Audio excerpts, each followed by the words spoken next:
That boy be putting that CBD in y'all.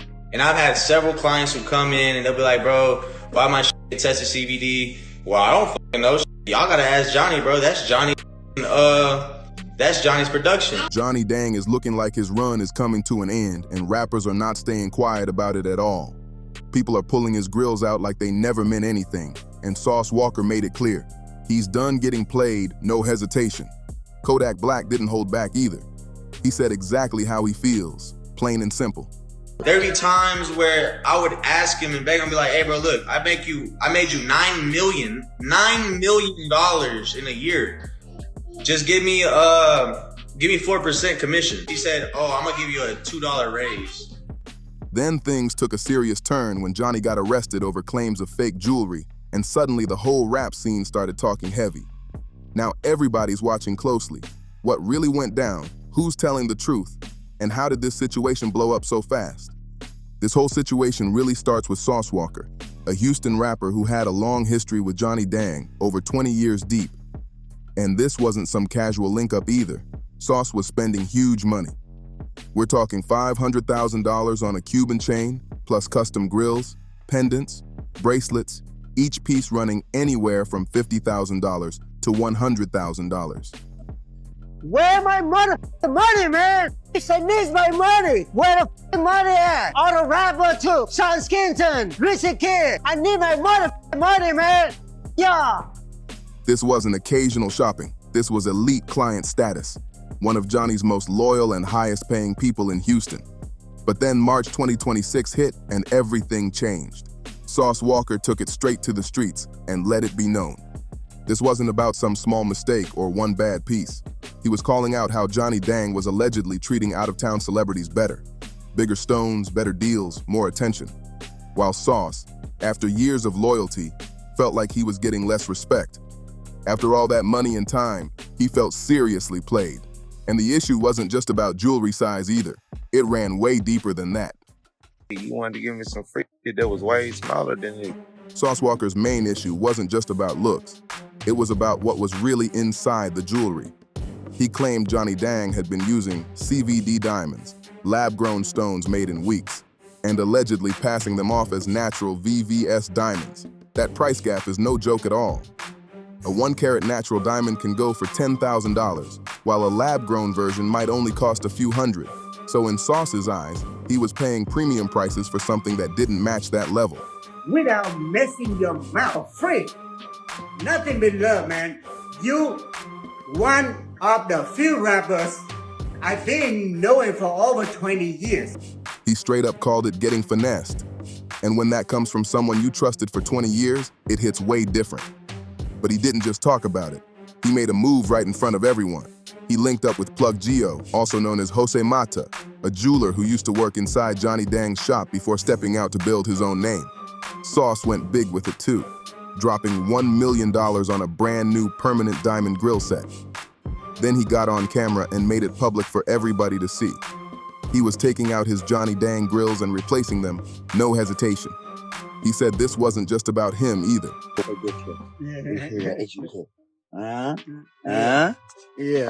He was trying to set a new standard for Texas. And this situation didn't come out of nowhere. Back in August 2024, Sauce had already shown off a Plug Geo grill, which pushed Johnny Dang to respond online with a multi-part video calling out the move. Back then, it was all about loyalty and respect. But by 2026, things escalated into serious accusations about the diamonds themselves. Now, Kodak Black had his own issue, coming from a whole different angle. A 2024 video resurfaced showing Kodak going off about a $50,000 custom grill Johnny made for him. Then he came back again and doubled down. He said the fit was terrible, claimed his bite felt off, and said the grills were too big, too bulky, and not something he could even wear every day. He made it clear. He wanted his old grills back. No debate. Yeah, I'm finna take these to the side of me and go back wall and go. Kodak wasn't about to keep wearing something that cost $50,000 and didn't even feel right on his teeth. His issue wasn't about diamonds at all. It was about the craftsmanship. But when you really look at both situations, they point to the same outcome. Big artists spending serious money and still walking away unhappy. Two artists, two public complaints, two completely different reasons. But somehow the same name keeps popping up right in the middle of it all. You want to put some smile in my mind. I don't want no free. You wanted to give me some free shit that was way smaller than me. I don't want no free. You wanted to give me some free shit that was way smaller than me. I don't want no free. I want my money and I want to go over the top, best of the best, biggest of the biggest. Involved in production, close enough to see what was really going into those pieces worn by major artists. That's what gave his words real weight. When he spoke in March 2026, people paid attention immediately. He said he generated $900,000 in revenue for the shop in just 1 year and only got a 4% commission request denied. Instead, he claimed he was being paid 2% in just $10 an hour. And when he asked for a raise, he said they only offered him an extra $2 per hour. That already sounded rough, but that wasn't even the biggest issue. The real shock came from what he said about the diamonds. He claimed lab-grown stones were being used in pieces sold as natural VVS diamonds. And he didn't stop there. He said customers actually came back after getting their jewelry tested somewhere else, and the results showed lab-grown stones. According to him, he couldn't even explain it to them. He told them to ask Johnny directly because those decisions were above his level. That statement alone shook everything. He wasn't being vague either. He described real customers, real pieces, and real test results, all pointing straight to the top. Yeah, I'm gonna take these to the side of me. Now, Plug Geo had already left and started his own shop, so Johnny Dang's side could argue there was some motive behind all this. And it didn't help that Sauce Walker went straight to Plug Geo and dropped $1 million on new grills. But even with all that, nothing slowed this story down. It just kept getting louder. The mix of insider claims and big-name client accusations spread fast across hip-hop, no delay at all. Media recap videos started dropping instantly, comment sections went crazy, and fans began tagging other artists asking if their jewelry had been tested too. This hit hard because the issue wasn't something new. People in the industry already knew lab-grown diamonds had been getting cheaper and way more common over the years. They look almost identical to natural ones, and most people honestly can't tell the difference. That's where things get tricky, because it creates both temptation and opportunity. What Plug Geo and others were saying tapped into something people had already been side-eyeing for a while, but never saw blow up like this. And here's what made it even worse for Johnny Dang. He had already talked about this problem himself. In a September 2025 interview with KHOU 11 in Houston, he admitted that lab-grown diamonds were disrupting the market. He said they looked almost the same as natural stones, said regular buyers couldn't tell the difference, and even admitted he was losing money on natural diamonds because of the shift. So now, just months later, you've got a former employee and a longtime client claiming that exact situation was being used against people spending serious money. Whether it's proven or not, the timing couldn't have been worse. And while all this was unfolding, there was already another situation heating up before the diamond drama even took over. Bro, how long we know each other, man? Over some 20 years. I never gave you for free, and I never asked for free you know? I special design. Back in January 2026, Johnny Dang was already calling out rappers over unpaid jewelry, and he didn't hold back at all. He posted direct videos naming artists. No vague talk, no holding back. He said names like Sean Kingston and Rich the Kid, claiming they took custom pieces and didn't pay what they owed. The tone was raw, no filter, just straight frustration. Then he pushed it even further, claiming over $6.7 million was owed across multiple artists. And tied to that number, he mentioned names like Burna Boy, Justin Bieber, Central C, and Lil Baby. The Burna Boy situation really stood out in all of this. Johnny Dang said Burna wanted a custom watch, but refused to put down a $350,000 deposit, so Dang declined the job completely. Then he took it public and said whatever watch Burna ended up getting wasn't a real Johnny Dang piece. He made it clear, this wasn't his. This wasn't even his first legal type situation, but this time, he didn't go through courts. He went straight to the public and then did something nobody expected at all. He made a diss track. He dropped a full rap calling out artists who allegedly owed him money, and it spread everywhere fast. Instagram, TikTok, Facebook, because nobody had ever seen a jeweler move like that before. I only get paid $10 an hour because I get paid 2% commission every month. What the f is a $2 raise gonna do for me and my kids, bro? Everybody who's watching, if you got anything from Johnny, check because It felt calculated too. He used hip-hop culture itself to apply pressure, because in that world, reputation is everything, and getting called out publicly hits way harder than paperwork. But this situation shows something deeper going on behind the scenes. High-value pieces, $50,000 grills, six-figure chains, were leaving the shop before full payment was even completed. That means everything was running on trust. And when that trust breaks, things get messy real quick. That diss track was basically what happens when handshake deals fall apart and nobody's on the same page anymore. So by March 2026, Johnny Dang wasn't dealing with just one issue. He had two major problems at the same time. One over unpaid money and another over diamond authenticity, both playing out in public with millions of people watching closely. Then the ripple effect really kicked in.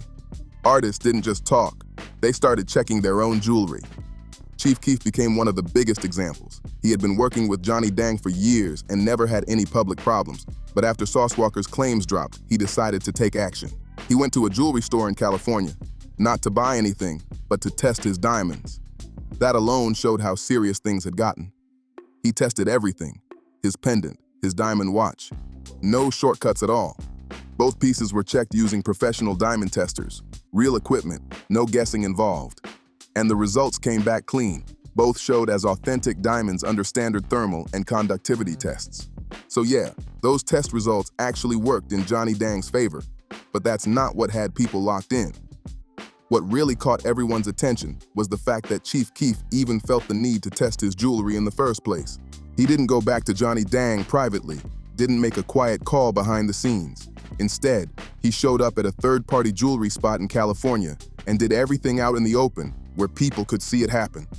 Fix that business. Yeah. You don't want to rip them up one day, one time, and try to make quick money. That's why a lot of young business entrepreneurs fail, because they tried so hard to make money so. That move spoke loud without him even saying a word. Choosing to verify things publicly instead of handling it quietly showed just how serious the doubt had become. Even someone with no history of issues felt like he had to double-check. And once that footage hit the internet, it spread fast. It turned into one of the biggest moments in the entire situation, not because it exposed something bad, but because it showed how much doubt was starting to creep into the culture. Now Lil Durk stepped in too, but in a completely different way. He didn't call anyone out directly, but his message still hit hard. An Instagram story from him started circulating everywhere right after Sauce Walker's claims. And even without names, people knew exactly what he was talking about. He said people need to stop buying jewelry blindly, and that a lot of pieces out there are either not what they claim to be or just overpriced. Then he gave a clear warning. Pick one jeweler and stay locked in. But then he flipped the message. He said he's no longer blaming rappers or athletes for getting played. He's pointing at the sellers who are moving products that don't match what people are paying for. No names were said, but the timing made it obvious what conversation he stepped into. And coming from Lil Durk, that message carried real weight. This wasn't gossip.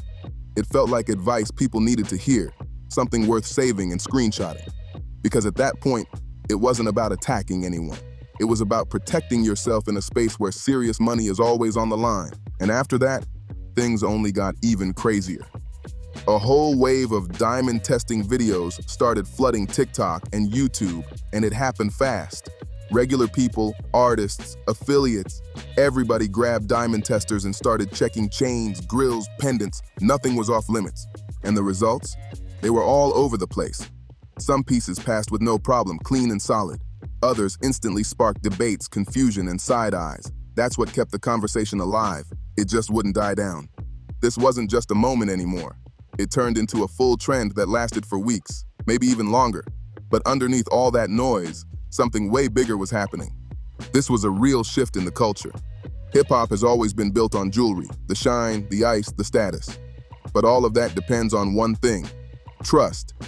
The belief that what you're buying is exactly what the jeweler says it is. And once Sauce Walker's claims hit, that trust took a direct hit. A visible crack formed, and once that crack shows up, it's hard to fully cover it back up. What made this even more interesting was how artists reacted. Most didn't jump into public drama. They didn't start calling Johnny Dang out or switching jewelers overnight. Instead, they moved differently. Quiet checks, private testing, making sure everything was solid without making it a big scene. Or in Chief Keef's case, doing it publicly, but still not saying a word.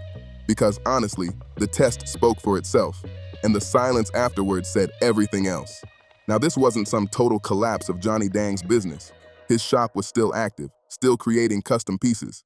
His social media still showed new orders, and longtime clients were still seen wearing his jewelry. But something had definitely changed. That automatic trust, the kind where someone drops $500,000 without even asking questions, that took a hit. And through all of this, Johnny Dang didn't stay quiet for a second. He came back from every angle he could. Right after Sauce Walker's statement started going viral in March 2026, Johnny Dang dropped a 4-part Instagram video series addressing everything head-on. No script, no PR filter, just him talking directly. And you could hear it in his voice. The frustration was real.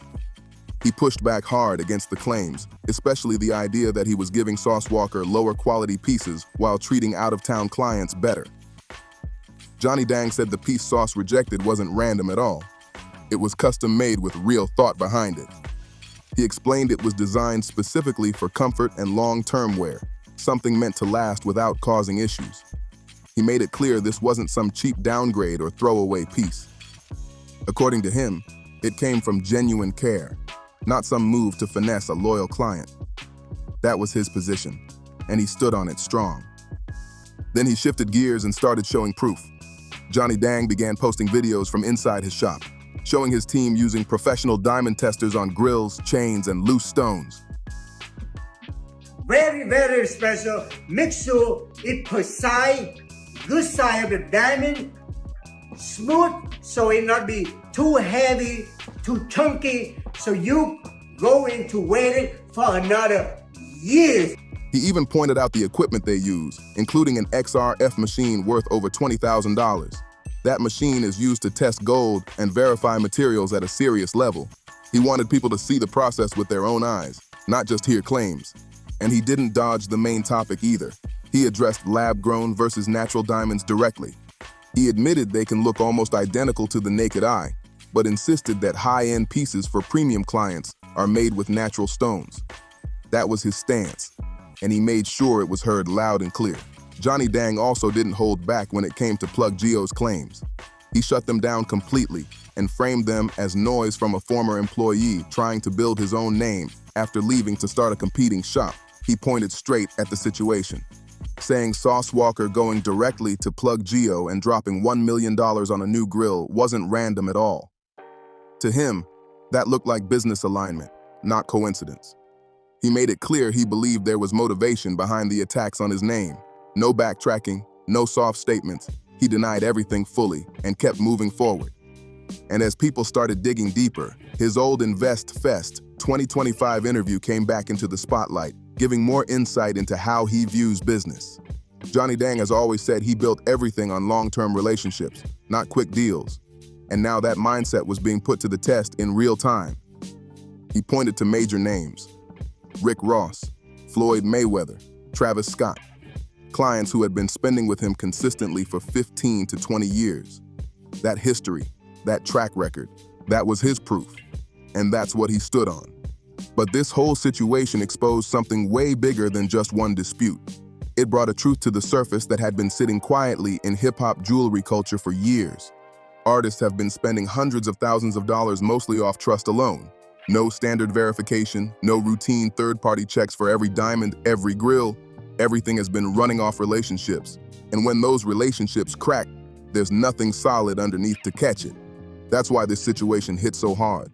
Johnny Dang's rise, from arriving in Houston back in 1996 with nothing, working flea markets for $35 a day, to building one of the most recognized jewelry brands in hip-hop alongside Paul Wall, was all built on that same trust. And now in March 2026, that very trust became the center of one of the biggest controversies tied to his name. Whether these accusations ever get fully proven or not, one thing is already clear. The rap game is not walking into jewelry shops the same way ever again.